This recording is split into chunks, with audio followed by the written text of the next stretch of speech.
Good afternoon, everyone, and welcome to this special meeting of the Ad Hoc Committee on Comprehensive Job Creation Plan. We are here today to talk primarily about the municipal bank proposal, but we also have another item on our agenda, which I suspect there's at least one card on, but let me just, yes, there is. Okay, so I would have proposed item 2 for consent approval, but we do have cards. So I'm going to go ahead and start initially with our public comment. So, let's see, we have one.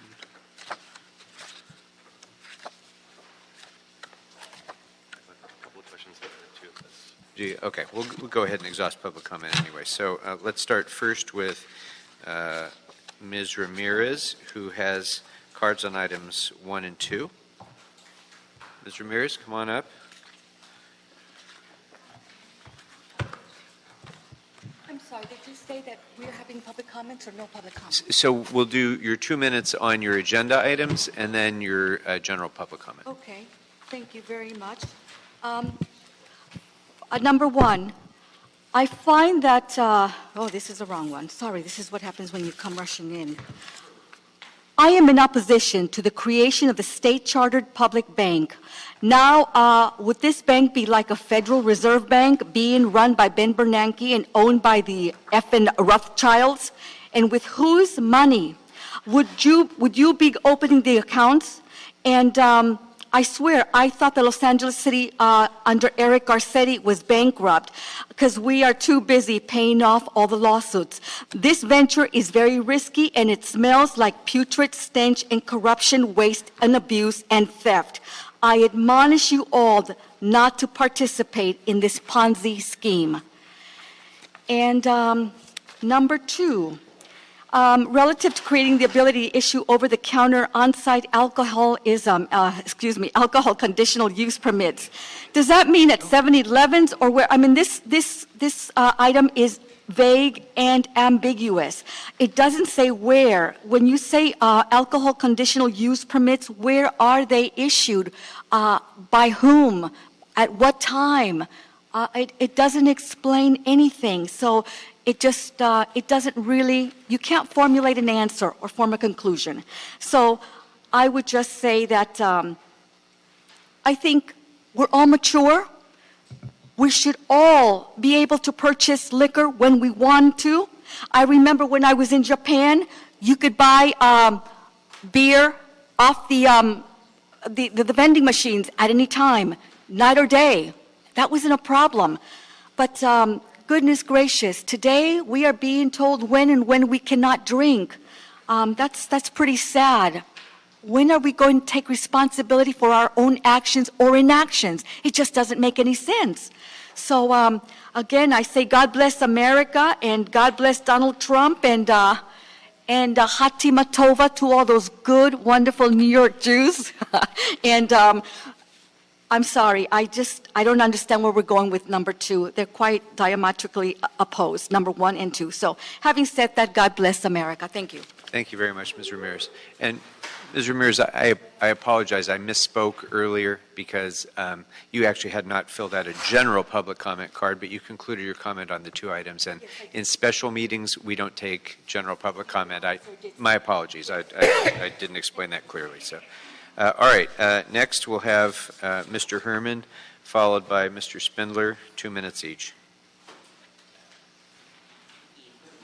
And again, gentlemen, there's no general public comment.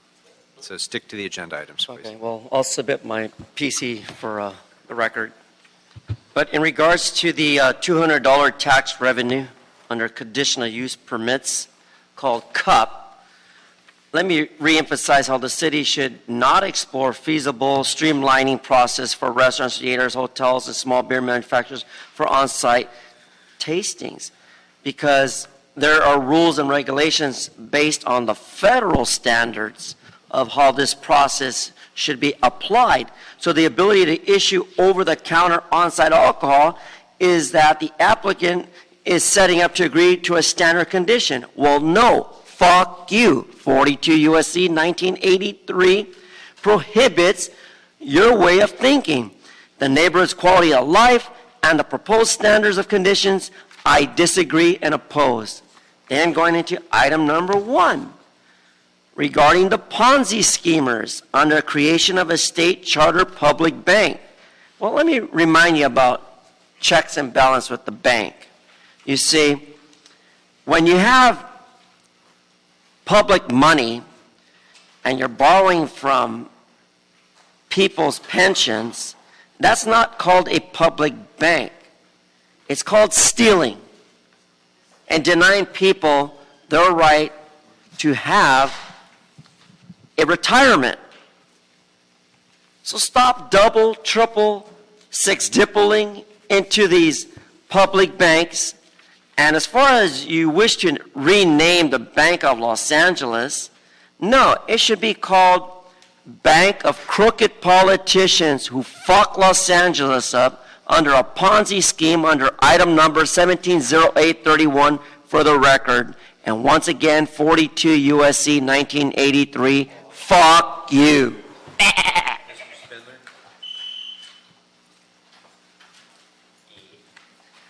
And I'm looking at this goddamn number 2, and I see all these motherfucking alcohol establishments going up to the counter and getting their goddamn conditional use permits without any neighborhood council input. Like, for example, they got this place called the Canby Bar over at Tampa and Van Owen in CD3. They urinating in the back and pissing and shitting, and that guy still got that goddamn motorcycle revving every morning at 2 o'clock in the morning. Where I go down Van Owen, I see the violation, and Bob Blumenfield's office don't do shit. The only thing they do is they give me an email to some detective instead of Bob Blumenfield shut that fucking thing down. Been doing it 8 fucking years. So now you go to Marquise District. He gonna become a Bob Blumenfield. Marquise don't want to be a Bob. Bob don't want to be a Bob. But Bob's a Bob, and now Marquise's a Bob, and pretty soon every motherfucker a Bob. Are you going to speak to the item? I or am, nigga. I'm dying to talk about now. I get to the motherfucking bank. I like the fact that you're gonna have a bank. I just want the key. Give it the fucking bank, I get the key. And then at night, I go get the money I need for my mental health. Relating to this issue, I sir, did. otherwise you're done.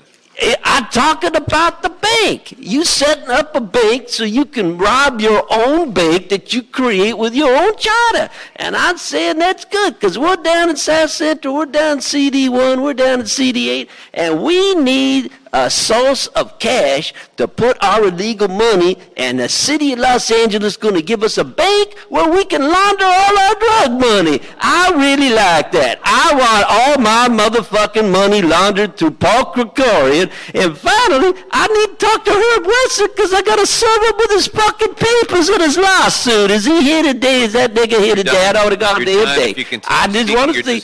I'm Mr. looking Spindler, for interrupting the meeting. Please Herman ask him to Jason leave. Wesson. You're Where the done. fuck is You're that? out. You're excluded from the meeting. He on this committee.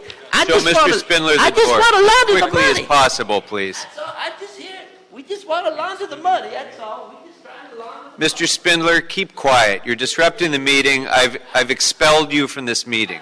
Leave.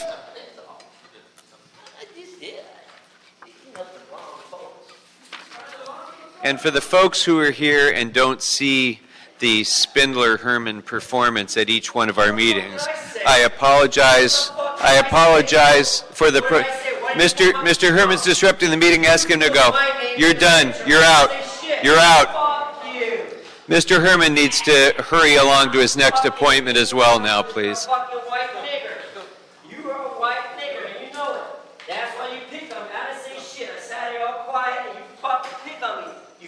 Politician, creamy motherfucker, or being a stupid asshole, motherfucker. Hurry up, you're late for your next appointment.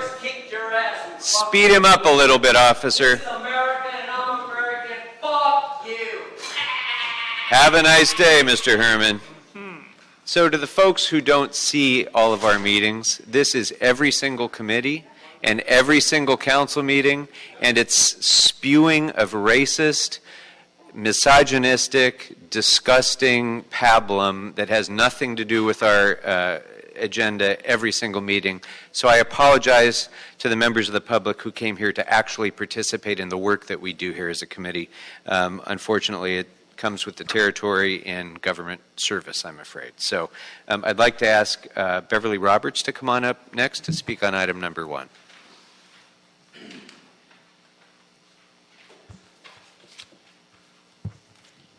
Good afternoon. Good afternoon.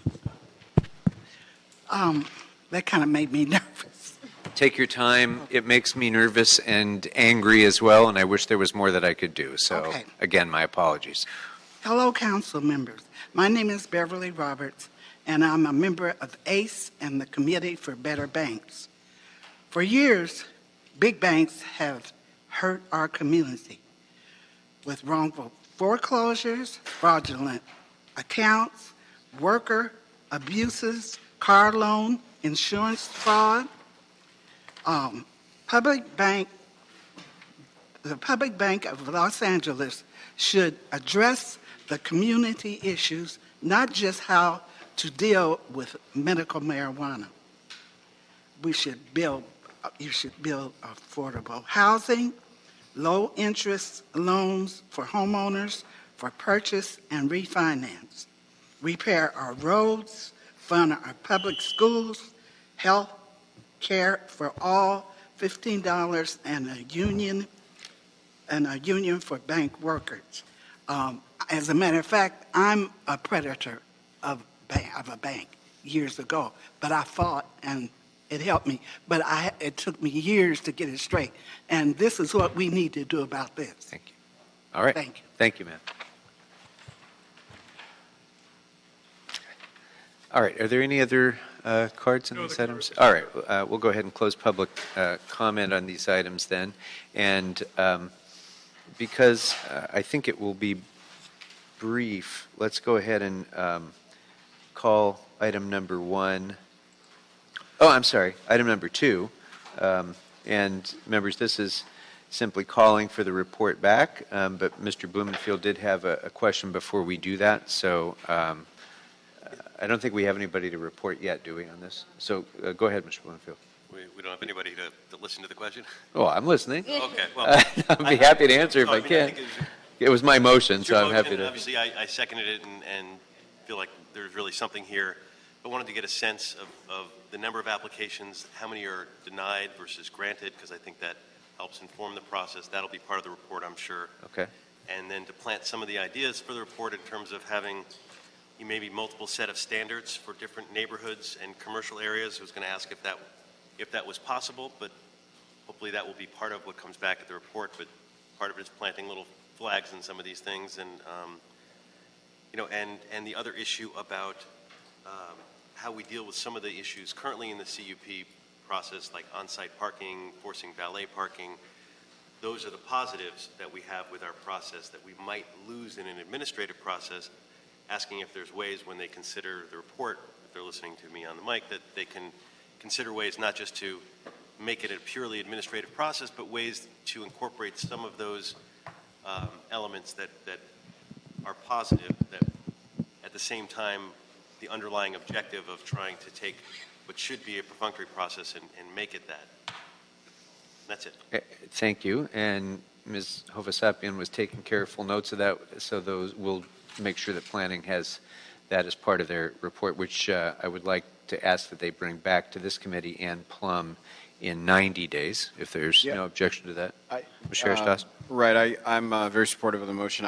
I had a question, and we did not study this with a fine-tooth comb, but I was concerned about the intersection with delivery of both food and alcohol together, and whether or not this speaks to that. There's been a prohibition against delivery of alcoholic beverages up until very, very recently, where people deliver them from outside the city through services like Uber and so on and so forth. And so I want to just make sure that this comments on that in one way or another. Okay. Very good. And just from my perspective as the mover, it's certainly my intention that the standard conditions that would be part of a list of standard conditions would be more restrictive, not less restrictive than the typical CUP process now. But the advantage to the applicant would be a significantly expedited process. So it encourages a lot more applications by good actors and would presumably discourage both through the process and through economic forces the bad actors. That's the goal. So, but we'll get those reports back containing those comments as well in 90 days. So without objection, that will be the action of the committee. So that brings up, by the way, I'm hearing some conversation. I don't know if it's coming from back here. It sounds like it's coming from outside of this room, but we could, thank you, John. All right, so that brings up item number 1. Item number 1, motion, Gregorian, Rue, Wesson, Bonin, Cedillo, Koretz, O'Farrell, relative to the creation of a state-chartered public bank to be named the Bank of Los Angeles. All right, so members, as you know, at the council president's request, we've taken up the complicated task of exploring the possibility of the creation of a municipal bank for Los Angeles. And that task, of course, can mean different things to different people. We haven't yet narrowly constrained what the potential mission of a municipal bank would be, but from my perspective, it could serve many functions, some of which were mentioned earlier by Ms. Roberts, who spoke to the need to invest the city's money in the local community, in infrastructure investment and housing investments, low-income housing, affordability covenants, any number of other socially worthy programs that the city would like to have more resources to fund could be. I'm sorry, folks, if you could keep your conversation down in the back, please. Thank you. The acoustics are very bad in here. Sorry. Folks, if you could just keep the conversation down, please. So that would be one purpose. Another purpose would be to ensure that the city is able to have its banking functions served in a way that doesn't involve the significant bank fees and costs that come from utilizing for-profit institutions and Wall Street institutions. And then there are other helpful, potentially helpful benefits. For example, banking the currently unbanked communities, providing retail services and depository services to areas that don't have adequate service from traditional banks, and our small business community, which may or may not have access to capital, have the ability to have those sorts of retail banking services. Another potential aspect of this may be servicing the cannabis industry, which currently is not able to provide, to get readily available banking services because of the conflict between federal and state law on revenues from cannabis sales. So there are many different functions that an institution like this can serve, and it's going to take us, frankly, a while to sort through all of this and figure out where are our potential benefits, where are our potential liabilities, how do we structure this in a way that has appropriate governance and oversight and transparency. And there are probably issues that will come up that none of us have even thought of yet until we start to get into it. And so I thought that today's meeting could really be to try to discuss a broad overview of this issue, hearing from our city family as well as one speaker who has had significant experience and awareness of the national movement towards developing community banks, so that we can hear some best practices as well. And then as a result of this hearing, hopefully we'll have kind of a checklist of categories of issues that are going to require further exploration. We'll set additional meetings to dive deeper into each one of those categories. So with that, as kind of a framework, I'd like to ask the CLA and the CAO and the City Attorney's Office to come on up first. And then following that panel discussion, I'm going to invite up Ellen Brown, who is the founder of a nonprofit called the Public Banking Institute, who's also a published author on this subject, to come up following the staff presentation. So good afternoon, everyone. Good afternoon. So I gave you kind of a really 30,000-foot broad strokes introduction. I know that all of you have started to dig in and have a look at some of the things that are involved in creation of Municipal Bank. I'd just like to start the dialogue with whoever would like to speak up to frame this first, about what should be the tasks that we will be doing collectively that are ahead of us in moving towards a decision of whether or not this is something that we can do. I'll go first. I'm Beverly Cook from the City Attorney's Office, and it seems appropriate that we address, first of all, whether or not there are any legal impediments to establishing a municipal bank. And we have done some preliminary research, and there are 2 or 3 items that we specifically looked at, and we haven't reached firm conclusions at this point in time, but there is a constitution section in the state of California, a government code section that essentially says that a city cannot loan or give out its credit.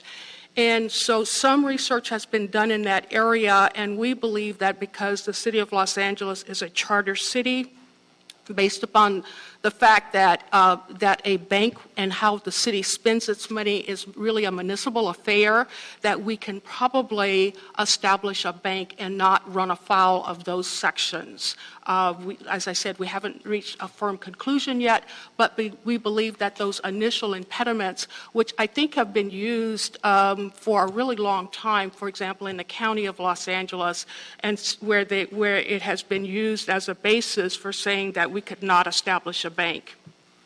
We also looked at other limitations that may exist, and our charter section 104 subsection G states that the city shall not engage in any purely commercial or industrial enterprises. So we may have to look at a vote to change that charter section to allow the city to form a separate corporation, because as a bank, I don't think we can function as a city entity. It would have to be a separate corporate structure that would be subject to the financial codes of the state of California in terms of how it is, how we capitalize it, and things of that nature. And we have not looked yet, and probably it would be somebody else's real function, to determine what agencies would be supervising a bank, because they would be subject to some supervision, the comptroller of the currency or folks like that. So those are questions that would be later addressed, but the initial questions of the California Constitution and the Government Code section, I believe we can certainly go over those hurdles, cross those hurdles, and they won't impede us or prevent us from establishing a bank. Great. And I assume that the applicability of those constitutional and statutory restrictions would depend in part on what tasks the bank were to undertake, what particular services it were to provide. Definitely, and I guess there are several structures that are out there, and I guess if it's just a financial corporation without depository function, it might be very straightforward and wouldn't have any real limitations that we've discussed so far. A full service bank, however, might impose greater limitations.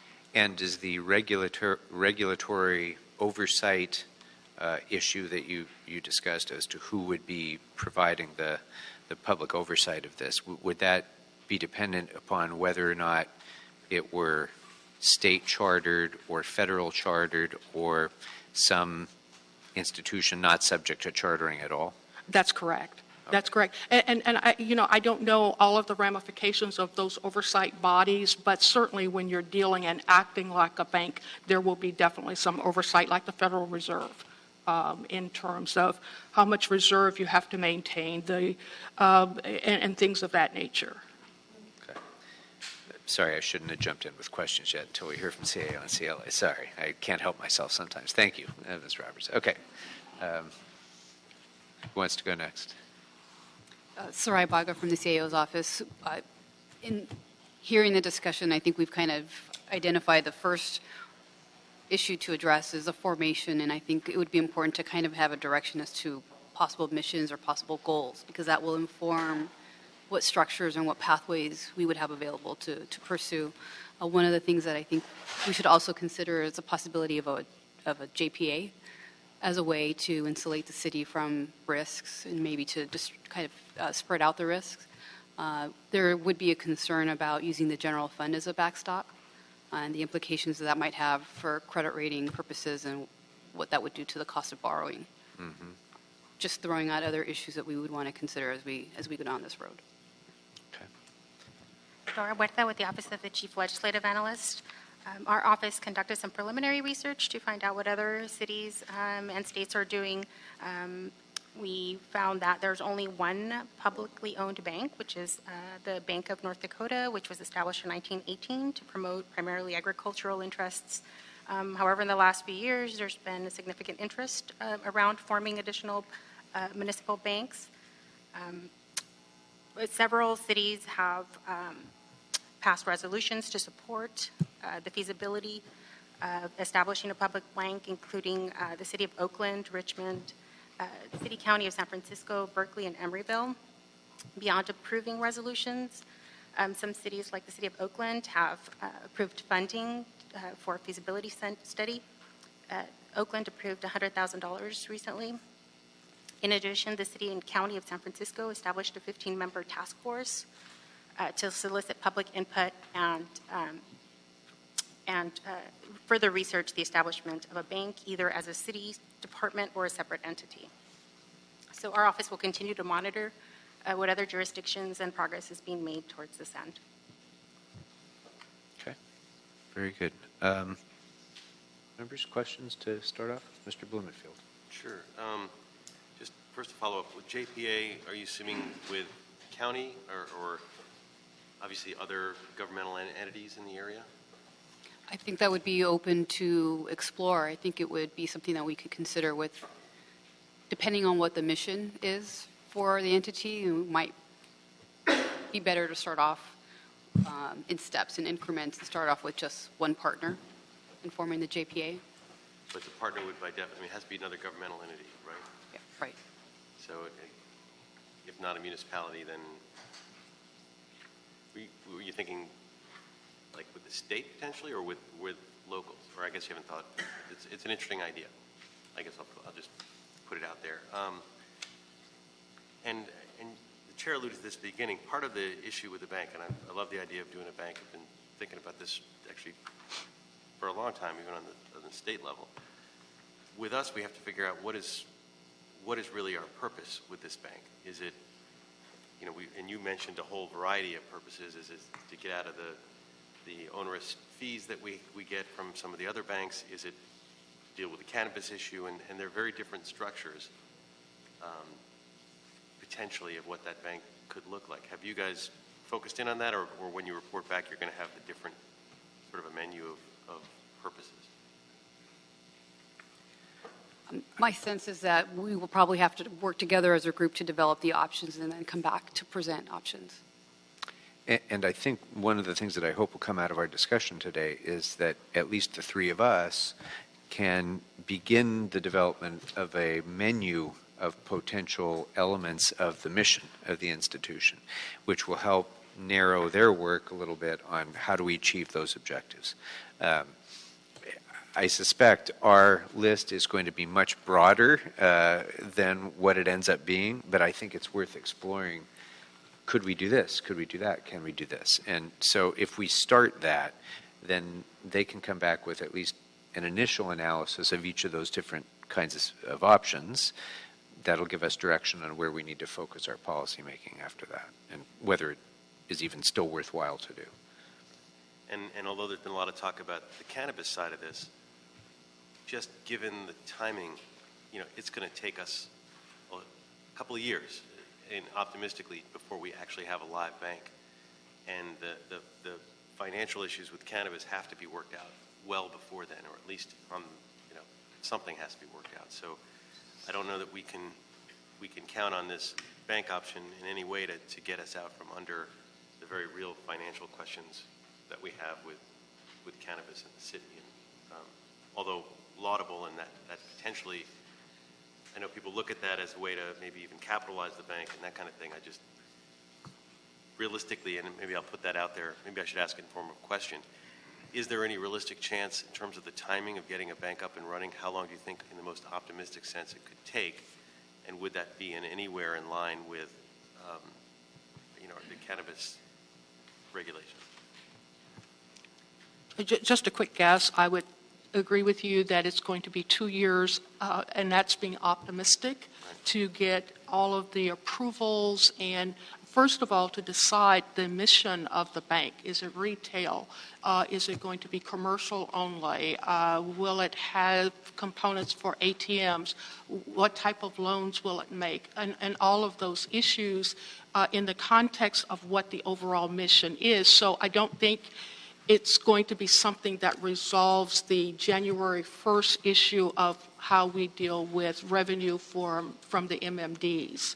And obviously, it's not on the agenda, so I don't want to go too far afield, but one of the things we're looking at was your direction from Monday in the Budget and Finance Committee to look at other avenues to explore dealing with revenue from the medical marijuana dispensaries. So I think it's going to have to be a two-step approach, perhaps, but I don't think that a bank will be up and running in time to handle certainly the January 1st of 2018 deadline that we're looking at now, and probably realistically, it's probably 2 to 3 years. Right. On the optimistic side. Yes. Yeah. And I was encouraged by some of the comments you made on the legal side. I've been worried about how the state laws and us not being a charter city, maybe that gets us out from some of that. But what about the competition issue? That we always get hit up, and I think there's a way around this too, when the city can't, in most cases, set up a business that directly competes with a commercial enterprise. That's correct. And as long as the city can show that its bank is for a municipal purpose, I think we get around it. I think in our early discussions, there was a case, I think it's from 1917, where the city set up a cement mixing company, and we were challenged on it, and the court determined that there was no municipal purpose because it was for profit. So we have to be careful in terms of framing what this bank does and how we go about doing the things that we have included as our part of our mission statement, that it doesn't become an enterprise. It's not so much the competition, it's the purpose. And so we would have to streamline that. Right, and that's where it could get tricky. What is, making loans to low-income communities is a public purpose, but it's also something that banks do. They don't do well necessarily, but they do it. So how do we...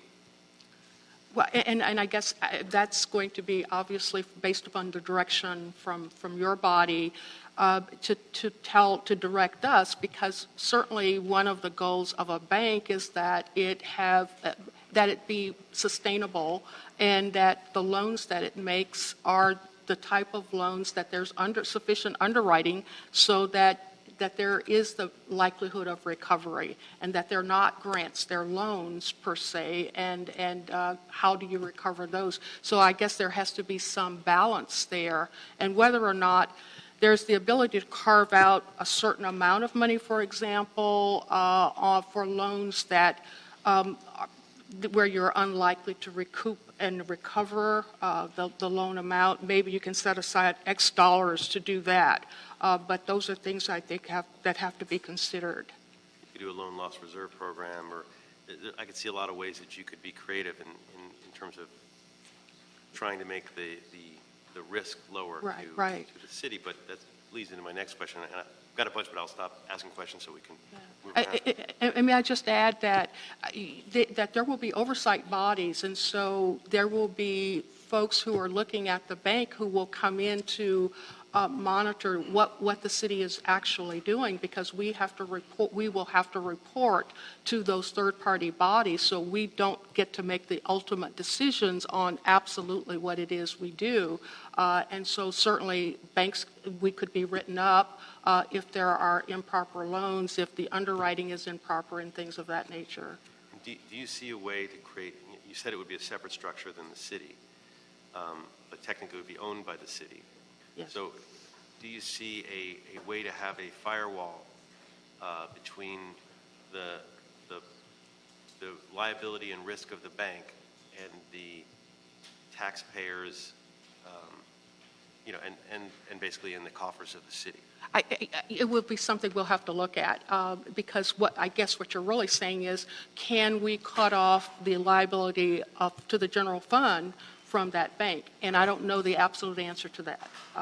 It's something that we'll have to look at it in terms of how the bank is developed and what it is and what we're trying to do, and hopefully be able to have something like a firewall or a limitation on the general fund's liability. But I don't have an answer for you today. I don't know if we can restrict that. Because ultimately, obviously, that would make it a lot more palatable if we were to find that way where, I mean, there's obviously the strong relationship, but the biggest criticism we'll get is the liability of taking on bank functions right. that put all of our basic services at risk. And I think there's a way around that, but obviously that's part of what the...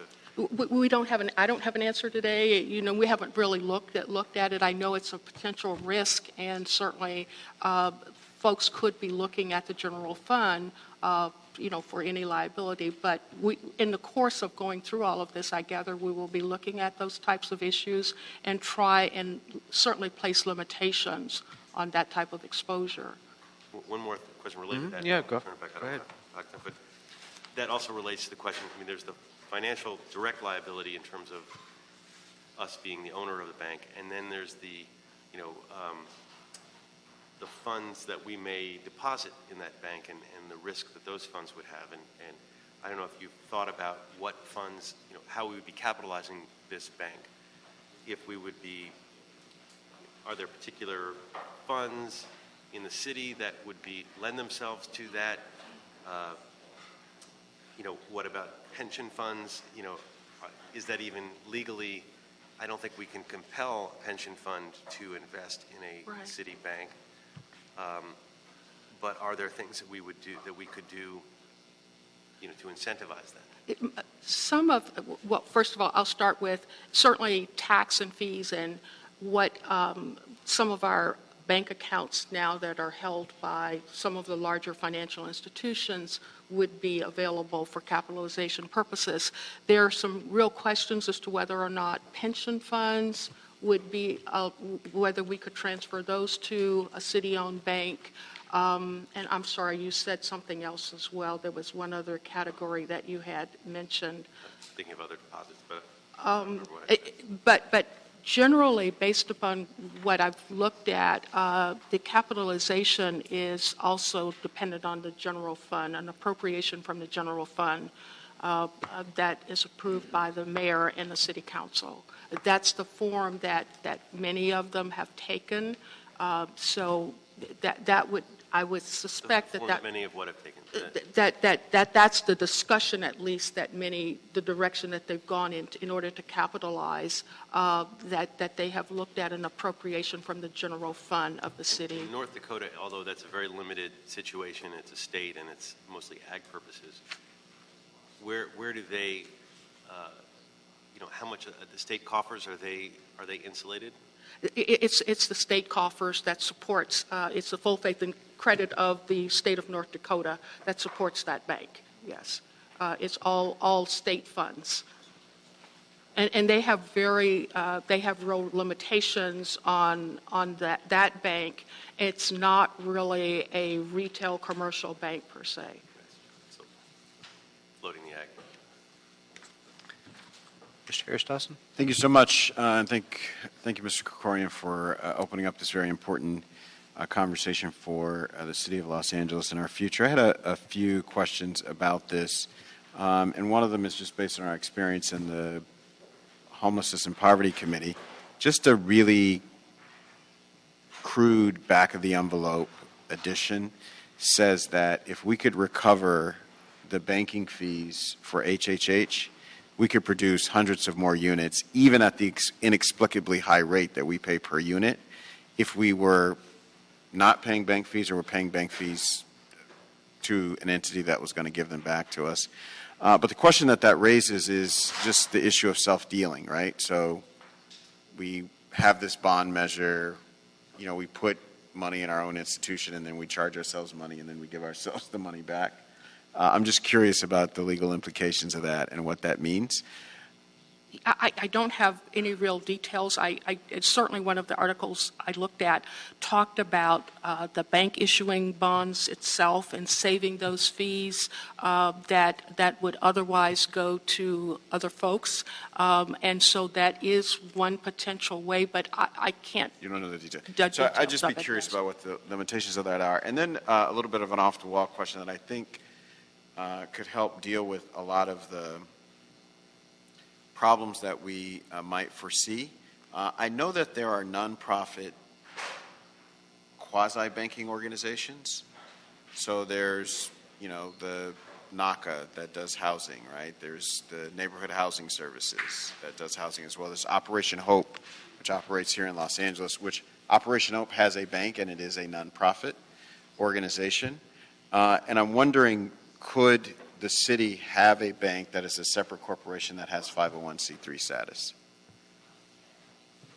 I think we are a nonprofit anyway, and I assume that if we formed a corporation, we could probably place limitations on it. And we're going to have to follow the financial codes that I haven't looked at in detail, so we will have to comply with those in addition to an oversight body. So I can't answer all of those questions today. I don't know. Right. Okay. But I do know that it would have to be a separate entity from the city. Couldn't be a city department or anything like that.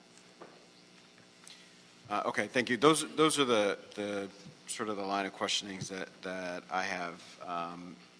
Is as we're thinking about setting up a structure, we set it up in a way that it protects the city from the problems that we see in the future. And it seems like the 501c3 protection could do a lot of that. For instance, it takes away the whole question of what you do with profits. And gives us some other legal protections as well. One of the interesting trade-offs is going to be that protection versus our desire to have control. Right. And there's going to be a conflict between those goals a little bit, depending on the way the structure is set up. But for example, MICLA is, I guess, set up as a separate corporation, right? Correct me if I'm wrong on this. Separate corporation with a fair degree of city control. You could move it out further to have an independent, decision-making board that's like our pension funds that operate independently of whatever we want. So I think it's a really important question that we're going to have to figure out based on what we hope to accomplish as an ultimate goal. So let me yes, go ahead. One last question. And again, it's not my expectation that anybody has the answers to this or thought about this, but I just want us to nail down what the regulations are regarding banking with people who are undocumented.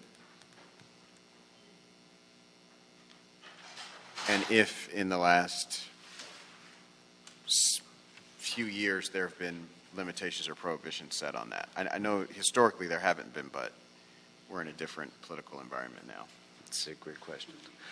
Okay, thank you all very much. And actually, you could stay here, but I would like to ask Ellen Brown to come on up. I had a chance to meet with Ms. Brown recently to talk about some of these issues. She is the founder of the Public Banking Institute, published author in this area, well-versed in what has been done or at least explored elsewhere in the country. And I'd like to welcome her and invite her to give kind of an overview of what the lay of the land of municipal banking is right now. So welcome. Thank you, Councilman Krikorian. So I'm really pleased that you all have taken up this issue, and you're asking really good questions, and I think we've explored most of those, and I think we could probably answer them to a large extent. So the public banking, for at least the audience behind me, is a bank owned by the public sector. We have one, the Bank of North Dakota, but globally, 22% of banks are actually publicly owned. So there are many models, very successful models. And in the 1990s, 40% of banks were publicly owned, but then we went through a wave of privatizations. And before 2008, they were thought to be sort of workhorses that weren't as profitable as private banks. But now studies have shown after 2008, public sector banks are actually more profitable than private banks. They are safer than private banks, and they are less corrupt than private banks. So I'll just talk about the Bank of North Dakota a little bit. It's and I'm sorry, before you do, could you kind of define what you mean between that difference of what a public bank is? Give some examples of that, because we know there aren't any municipal banks yet. So what are you including within the scope of public banking? Okay, so the one that we have, the Bank of North Dakota, is our only depository bank owned by a government. We do have, for example, we have the Infrastructure Bank in California, which is called the bank, but it's not what we're talking about. It doesn't take deposits, so it's really a revolving fund. In Germany, they have the Sparkassen banks, which are 50% of the commercial lending is done through the local Sparkassen publicly owned banks. They too are very profitable and very safe.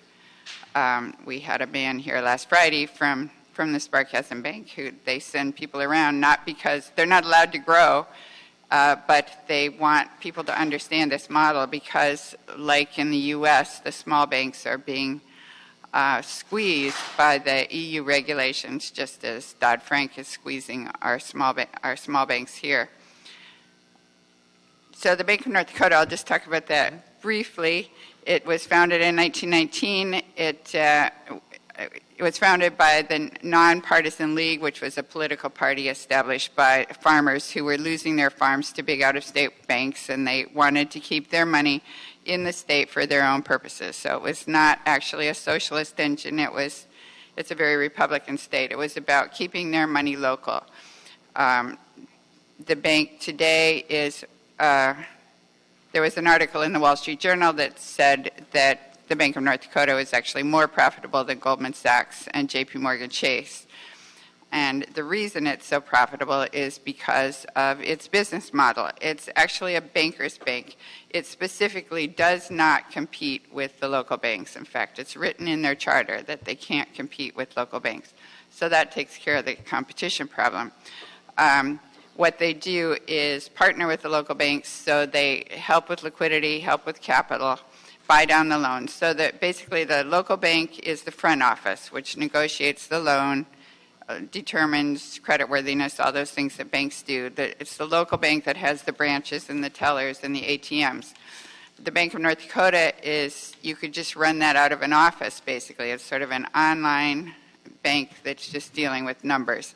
So they just expand the range, the ability of the local banks to make loans that they might not otherwise do. And they do make direct loans, but it's in those places where loans aren't otherwise available. For example, there are rural areas in North Dakota now that just can't get mortgage loans because the small banks, because of the regulations, the small banks just can't afford to make that sort of loan. So the Bank of North Dakota has started doing mortgage loans, although traditionally that wasn't their area. So they'll step in and do what needs to be done. They make 2% loans for infrastructure. They make student loans at 2% less than the federal rate. They make 1% loans for startup farmers and startup businesses. And their net profit on their loans is 3.35%, I believe. So one of our members, David Jetty, wrote up, he wasn't able to be here today, but he wrote up basically a summary of why we should have a bank and what it could do for us. And with he calculated that the city could make $33 million annually on this bank. And I ran the numbers based on what the Bank of North Dakota does. North Dakota is 1/6 the size of the city of LA in population. The Bank of North Dakota is a $7.4 billion bank. They have, or I guess it's 7.3 this last year. They have $5 billion in loans, $5 billion in deposits. So that's easily equivalent to something that the state could do. The state apparently has between $4 billion and $12 billion that could go into this bank, not counting pension funds, but just actual revenues that are turned over during the year. So based on what the Bank of North Dakota makes, assuming you have to, I would suggest funding the capital with the pension funds. So this is your pension fund, which is going to get the money back, pay it 6%, which I think is about what it's getting now. Is that correct? So I broke out some figures here. If you capitalize the bank with $500 million, let's say it's a $5 billion bank. Maybe you don't want to go that high to start, but anyway, this is just what could be done. Capitalize it with $500 million from the pension funds, pay them 6%. That would be $30 million would be your cost of capital annually. I couldn't figure out what you got on deposits, but I'm guessing maybe 1%, or do you get less? Do you know what you get on deposits? Don't know offhand. So if you take $5 billion in deposits and pay them, I think that's generous to pay them 1%. Very. You're paying this money to yourself, but it's money that you're otherwise making somewhere else, so you don't want to lose that money. So that would come out to $50 million. So add that together, your cost of funds is $80 million. Assuming a $3.5 billion in loans, which is about 70% of loans, 70% loans to deposits, you would have $117 million profit in loans, plus another $10 million, say you put another billion into securities at 1%. So your total profit would be $127 million, less the $80 million cost of funds. So that would be $47 million annually, and that's not even counting the money you're going to save on fees. There was an article in the New York Times in 2015 that said that the New York pension funds actually, after you calculated the fees, they actually made almost nothing. So they actually lost $2.5 billion over the last 10 years paying fees to Wall Street. And it also doesn't count the fact that infrastructure is 50% funding. So if you own the bank, you basically get your infrastructure at half price because you get that money back. So for example, the Bay Bridge retrofit was supposed to be $6 billion. It was actually $12 billion after interest is paid, or that it will be $12 billion after interest is paid. The bullet train was supposed to be $10 billion, or that's what the voters approved was $10 billion, but by the time they pay interest on that, it'll be $20 billion. So that's typical for an infrastructure loan, just like a mortgage, where if you, after 30 years, you're going to pay as much at least in interest as you pay in principal. So if you own the bank, you get that money back. So in effect, you get your infrastructure much more cheaply. Plus, you avoid the problem of a bonding issue that you get the money and you set it aside and don't do anything with it, and meanwhile you're paying interest on it. I saw that was an issue that was dealt with by, I think, Mayor Garcetti. And somebody noted that anyway, that you were paying interest unnecessarily on money that was set aside that you weren't using yet. So there are many ways that you could save money with a publicly owned bank. On the constitutional issue, I'm a lawyer, and the man who's the head of the Colorado division of the Public Banking Institute is also a lawyer, and we've both written quite extensive briefs on this, which I could send to you. But virtually every state has this in their constitution that they can't extend the credit of the state, and it goes back to the 19th century. Like the one in California goes back to 1849, which was when there was no federal, we didn't have the federal banking system set up yet. There was no central bank, and banks were issuing their own banknotes And local governments were underwriting or guaranteeing the loans of railroad companies because they thought this would bring more business to the cities. And when the railroad companies went bankrupt, the cities were on the hook for these loans. So basically what it meant was that they couldn't underwrite or couldn't guarantee the credit of private parties.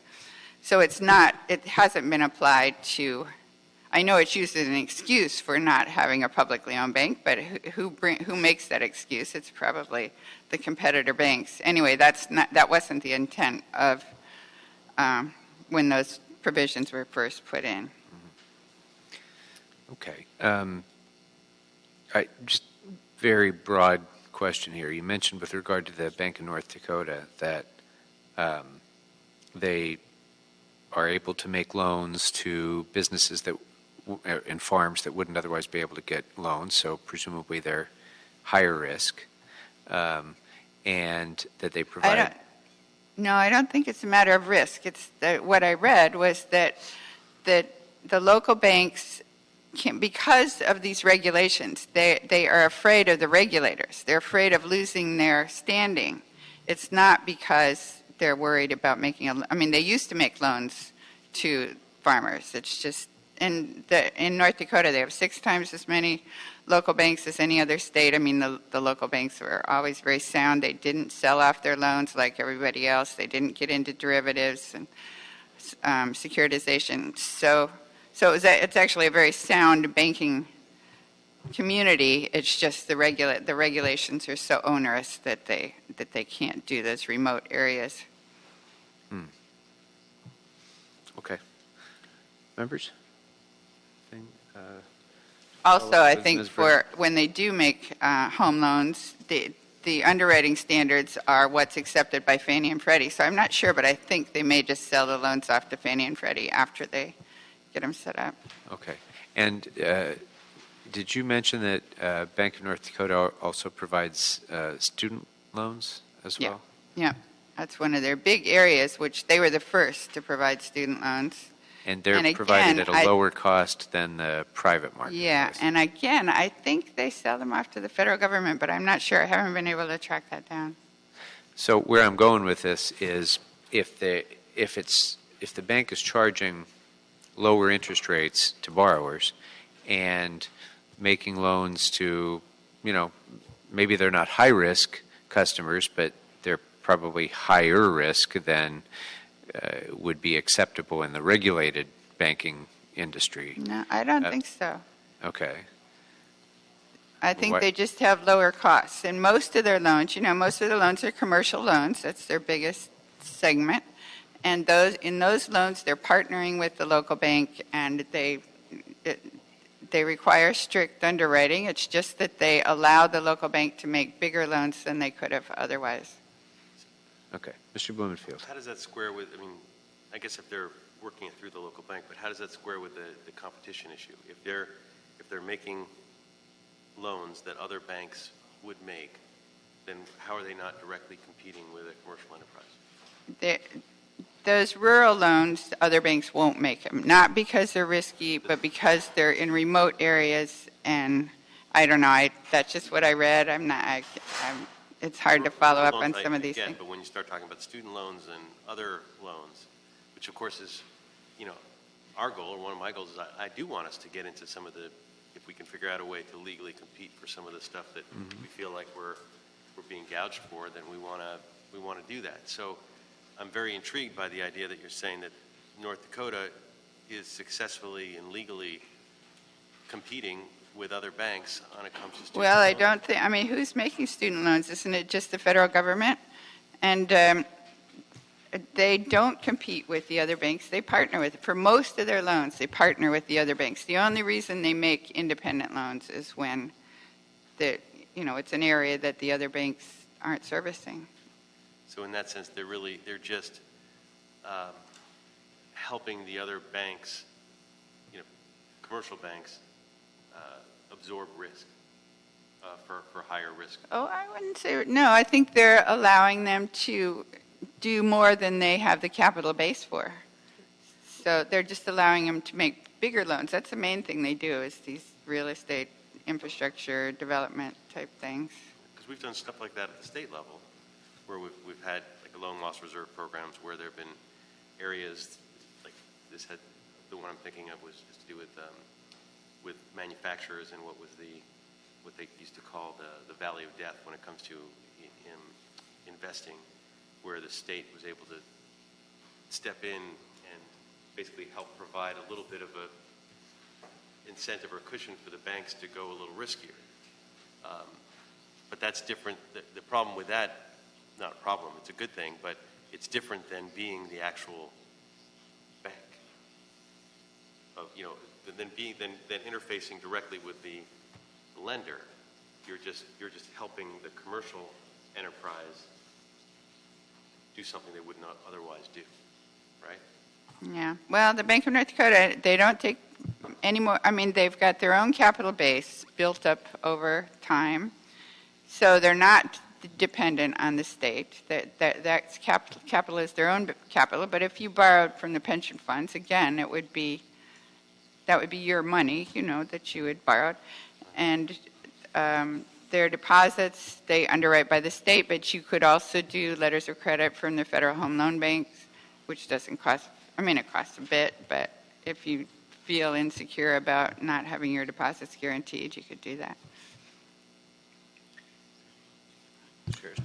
I just have, I think, one question. So banks in the U.S. have become wildly famous for compensating their executives in a way that is eye-popping, is the word I'll use. It would seem to me that a public bank wouldn't do that, and I'm just wondering, has anybody ever examined the relative competitiveness of the public bank precisely because their compensation would naturally be very, very different than the other banks in the market? Right. Well, that is the reason that the Bank of North Dakota is so profitable. It doesn't have high-paid CEOs. The highest-paid person is the president, and the last time I looked, it was $270,000 a year versus Wells Fargo at $20 million a year.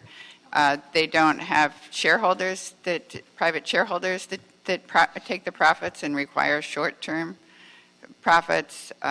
They don't pay bonuses, fees, commissions, all those things that turn Wall Street banks into these speculative, that are driven for profit rather than for serving the local community. They don't have any of that. They're all civil servants just doing their job, and their job is to serve the community by law. Thank you. No advertising. Right. No sponsoring the Super Bowl or whatever. Yeah. They don't have any of those budgets either. So. Okay. Anything else, Mr. Blumenfield? Great. Well, thank you very much, and thank you as well for bringing the leave behinds, which we will look at carefully. Thank you. So I think, members, kind of what I'm thinking is in terms of reporting back, I just kind of was sketching out some thoughts as we were talking about this, and it seems like a short list of potential functions of the bank, and I'd ask that you add on to this if you see that I'm missing anything, would be, first of all, performing the city's depository and other banking functions. Second, potentially investing in affordable housing, in public infrastructure, and in economic development purposes. Third, making outside loans for small business development and startups, for student loans for higher education, and for job training loans, those to third parties. And then potentially to provide retail banking services to customers who are otherwise difficult to bank, including individuals, families, small businesses in unbanked geographical areas, in socioeconomically challenged parts of the city, but also for industries like the cannabis industry that would otherwise have challenges in using conventional banks. So at the top of my head, those are kind of the categories of potential functions. Huh? Undocumented? Yes, so I would include those among the potentially difficult to bank. Yes, absolutely. You mentioned infrastructure specifically, and partnering with other, entities, Metro, et cetera, that Potentially even creating public-private partnerships with the capitalization of the bank and outside, with the private industry as well. I'm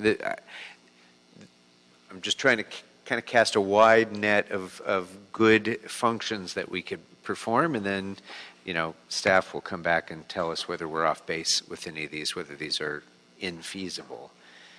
And then in terms of some of the categories of issues that I think we're going to have to dig into a lot more, and this will be a running list and a work in progress, but further defining the specific purpose and restrictions on activities of the bank would be one. An appropriate governance structure and oversight regimen. The nature and source of the capitalization of the bank and how that's, I don't know, what's the term of art? Backed up, insured, securitized, whatever. Potential areas of concern for risk management, civil liability, regulatory constraint. And then finally, implementation, budget, staffing, how you actually make it work, which would be the last of the issues we would even touch, because that will all be driven by our answers to the other areas. Are there any other among either us or... You specifically mentioned like economic development. As a function, yes. Yeah. As a function of the bank, yes. That could take us into a whole other realm of even making loans to private companies or investing in areas that, property tax, there's a whole range of things. Yeah, and I actually think of economic development in two categories for the bank. One is direct investment by the bank. For example, essentially functioning kind of a community redevelopment function, that sort of thing. But also the direct lending, as you mentioned, especially to startups, which might not otherwise have adequate credit history, for example, to get the capitalization that they need. So those are two different areas of economic development that I'd like to explore both. Are there any other general issue areas that you all have touched upon that we should add to our to-do list that I didn't already mention? So purpose, structure and oversight, capitalization, risk management, liability, and implementation and budget. Anything else? Like I said, this doesn't need to be the definitive list, because I'm certain that every time you report back, every thread on the sweater we pull is going to, create 10 other issues that we have to deal with, but this is at least a starting point. Mr. Blumenfield. We touched on it here as part of the report back, the legal issues. I mean, in terms of, you made it clear that constitutionally you think we can pull this off. The competition issue, to lay out in the report, what are those legal hurdles and remedies?